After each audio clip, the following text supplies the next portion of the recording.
Hey Creative Fam, wanna see how I do this?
With this, then stay tuned.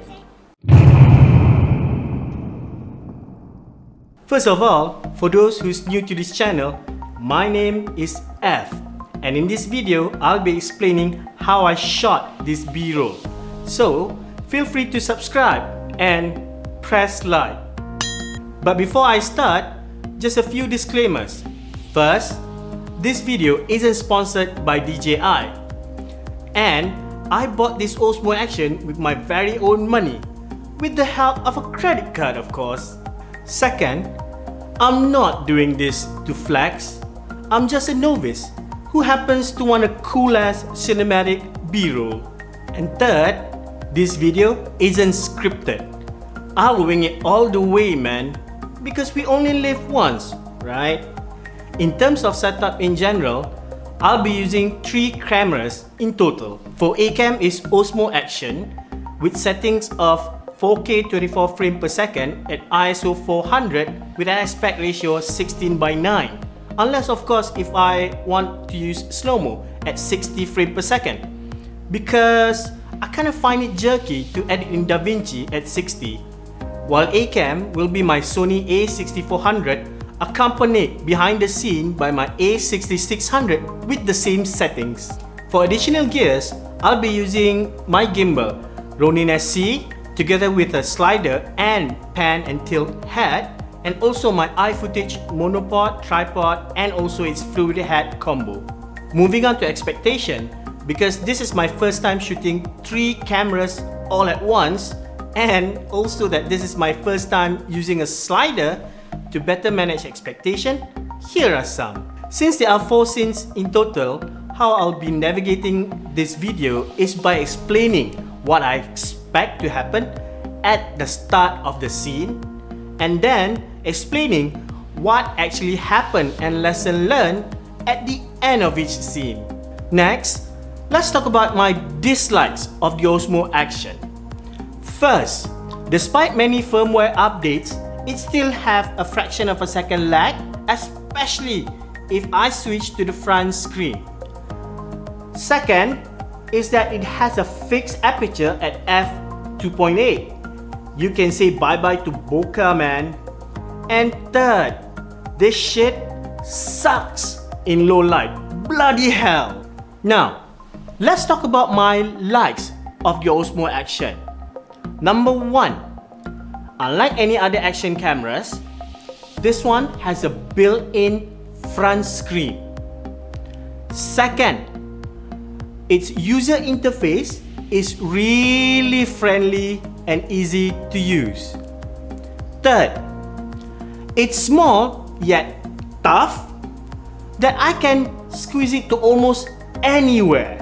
And if you like whatever it is that you've been seeing or hearing so far, then smash the like button.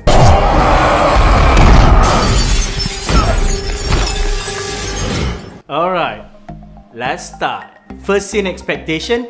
This is why I expect the Osmo Action on top of a motorized slider to dolly in, displaying all the items that I've placed in the foreground for that cool cinematic effect, whereby I will zoom in the Osmo Action into one of my pupils and go into a dream state afterwards. And at the end of the scene, the Osmo Action will dolly away from my face so that I can create that awesome vertical effect in post to show that I just realized something important.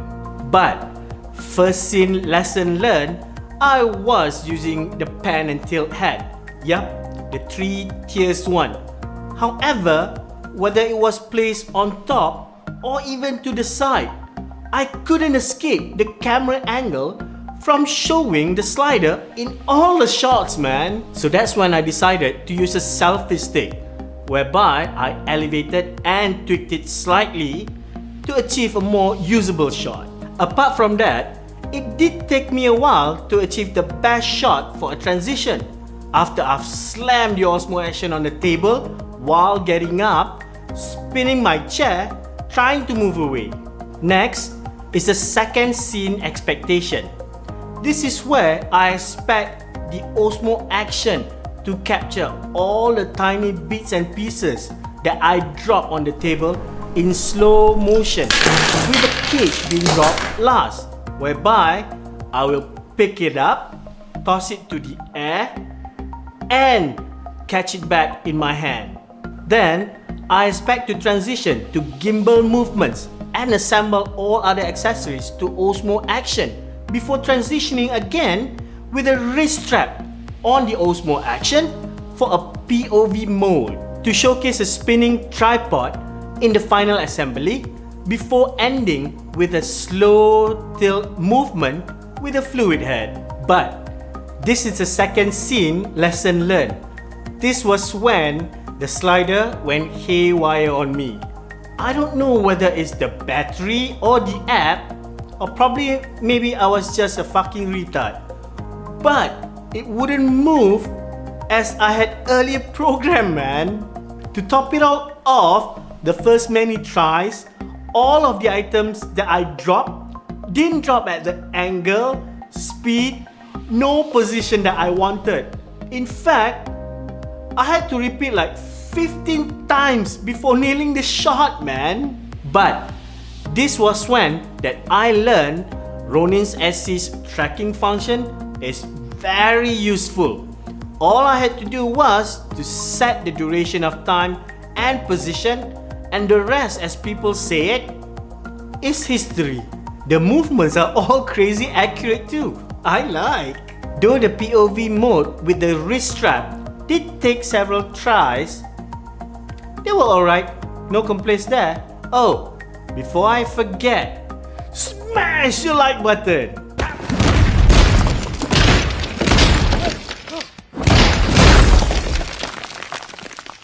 Alright, let's continue. For the third scene, my expectation is to have my Sony a6400 on a slider, transitioning from a white background, revealing me coming into a room carrying a book. And judging from previous experience, learning how effective it was Ronin SC's tracking function, I'm planning to use the same, whereby all the actions will be revealed in one clean and timely swoop, from dropping a book to taking off the original lens of Osmo Action and also replacing it with the Ulanzi macro lens.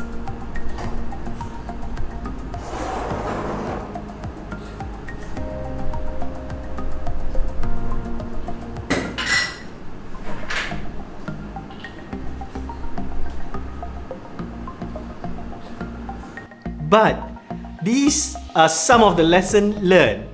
Since I wanted a 360 roll shot with the Osmo Action, but I did not have a suitable gimbal for it, I decided to tape the Osmo Action to the Ulanzi rounded case.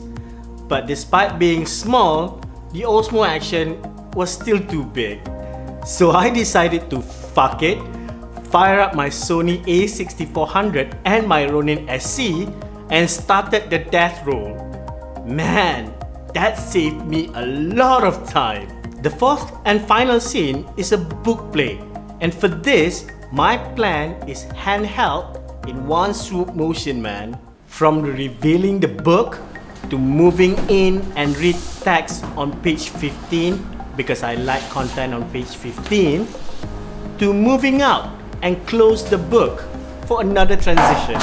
And by this time, I'll be in the kitchen having the Osmo Action in a container facing up while I pour ice cold water and cubes on it. Then I will pull the Osmo Action out in a clockwise manner while it's facing down before blending into the final scene of hanging the Osmo Action on my moving ceiling fan, which is an idea I got from the dumbass TikToker.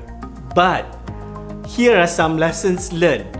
First of all, no matter what I did, no matter how many takes, I just couldn't nail page 15 in any of those movements, man. Second, after being dunked and slammed into the ice container many times, my Osmo Action went numb. And third, I couldn't find a string that could fit safely to both my Osmo Action and my ceiling fan, so I decided to use a wrist strap instead. And damn, it only took me one take, yo! This is our final shot. Finally! I waited 4 days for this. Anyway, I don't really know whether you can see, but there's a ceiling fan over on top of my head. And at the same time, if you remember the wrist strap, well, I'm using the same to strap my Osmo Action at the tip of my fan. And I'm gonna spin the fan for about 2 seconds so that it will spin and cover everything in this particular studio set, aka my dry kitchen. So at the moment, I can't see much except to control the Osmo Action, record and stop using my handphone over here. And for the fan, I'll be using the remote. So yeah, we'll see what happens.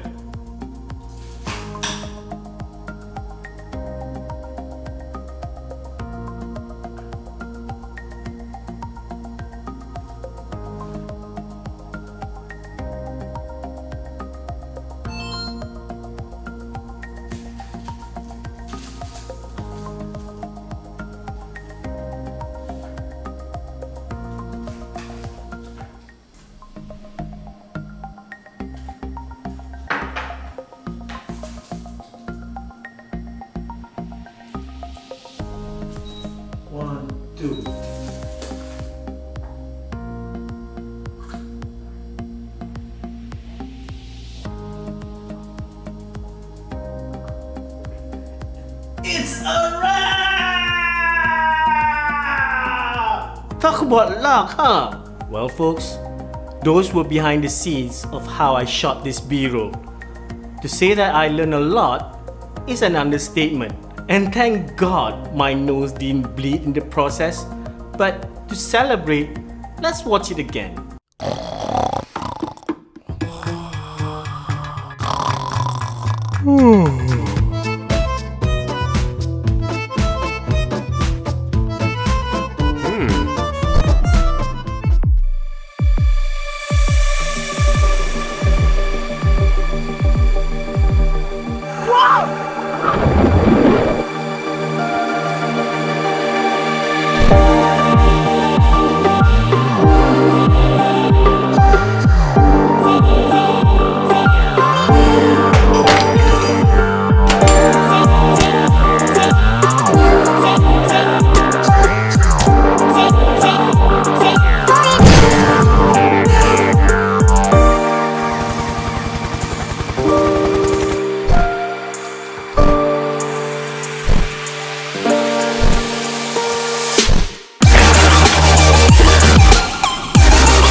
enjoyed the video. And if you could subscribe and also press the like button, I highly appreciate that very much. Again, my name is F. Stay safe and sane. Have a good day and terima kasih. Okay, the Osmo is recording.